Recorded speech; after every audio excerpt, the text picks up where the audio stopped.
اللہ تبارک و تعالی آپ کا سایہ تادیر سلامت فرمائے۔ آج کی اس نشست کے لحاظ سے علامہ محمد عبدالرشید اویسی صاحب میزبان کی حیثیت میں ہیں، اور اس کے خصوصی جو محرک ہیں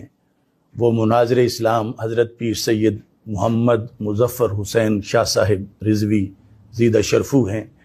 میں فرداً آپ تمام حضرات کا شکر گزار ہوں کہ آپ نے اس اہم دینی مسئلہ کے لیے اپنا وقت نکالا اور یہاں پر بنفس نفیس رونق افروز ہوئے۔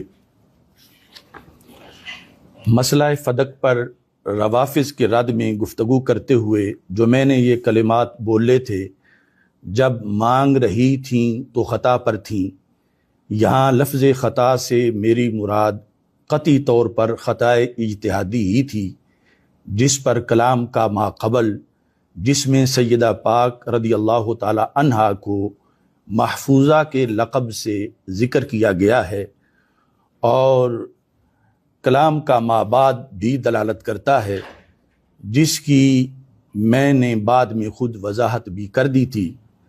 عوام میں جو الفاظ وائرل ہوئے انہیں ماقبل اور مابعد سے کاٹ کے وائرل کیا گیا، چونکہ راحت جان رسول صلی اللہ علیہ وسلم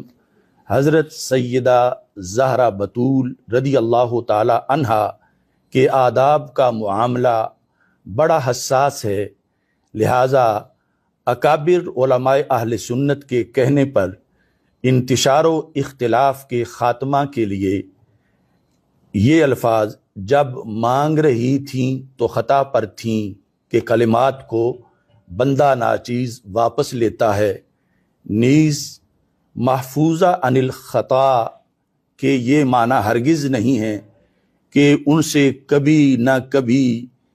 لازماً گناہ کا صدور ہوتا ہے، خواہ انتہائی نادر ہی کیوں نہ ہو۔ پس محفوظ اللہ تعالیٰ کے فضل سے گناہ سے بالکل محفوظ بھی ہو سکتا ہے، اور سیدہ فاطمہ الزہرا رضی اللہ تعالی عنہا ہمیشہ محفوظ رہیں۔ میری کسی تقریر یا تحریر سے اس کے برعکس مفہوم کا تاثر پیدا ہوتا ہے تو میں اس سے بھی برات کا اعلان کرتا ہوں۔ بے خطا بے گناہ سیدہ زہرا رضی اللہ تعالی عنہا۔ البتہ بعض اکابر سے خطائے اجتہادی منقول ہے، اور وہ محفوظ ہونے کے منافی نہیں ہے۔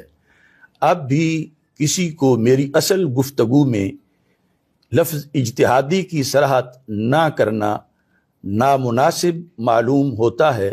اگرچہ اصول کے مطابق یہ صراحت ضروری نہیں تھی، یا میری کسی تقریر یا تحریر سے میرے بیان کردہ موقف کے خلاف میرے بارے میں کسی بات کا گمان ہوا ہو، تو پھر بھی بندہ ناچیز سیدات نساء العالمین و سیدات نساء الجنہ حضرت سیدہ فاطمہ الزہرا علی ابیہا و علیہ الصلاۃ والسلام کی بارگاہ میں معافی کا خواستگار ہے۔ نیز میں سیدہ پاک رضی اللہ تعالی عنہا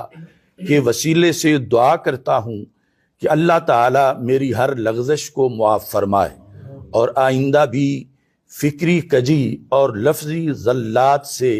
محفوظ فرمائے۔ روافظ کے چوتھے دعوے کا جواب میں نے اب اجمالی کر دیا ہے کہ اہل السنہ والجماعہ کے نزدیک حضرت سیدہ طیبہ طاہرہ فاطمہ الزہرا رضی اللہ تعالی عنہا و سلام اللہ علی ابیہا و علیہا سمیت جملہ صحابہ کرام رضی اللہ تعالی عنہم و اہل بیت اعظام علیہم الرضوان معصوم نہیں ہیں، البتہ یقیناً محفوظ ہیں، اور مسئلہ فدق میں حضرت ابو بکر صدیق رضی اللہ تعالی عنہ حق پر ہیں اور مصیب ہیں، معاذ اللہ ہرگز غاصب نہیں ہیں۔ اس دوران اصلاح احوال کے لیے مخلص اکابر میرے پاس تشریف لاتے رہے ہیں، ان سب کا میں صمیم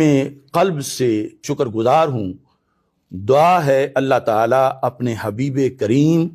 صلی اللہ علیہ وعلی آلہ واصحابہ وبارک وسلم کے طفیل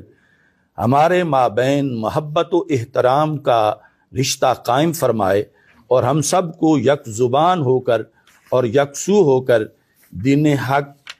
اسلام اور مسلک حق اہل السنہ والجماعہ کی اتباع کرتے ہوئے اس کا دفاع کرنے کی توفیق عطا فرمائے۔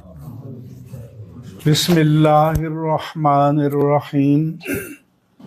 حامدا للہ عز وجل سبحانہ وتعالی ومصلیا ومسلما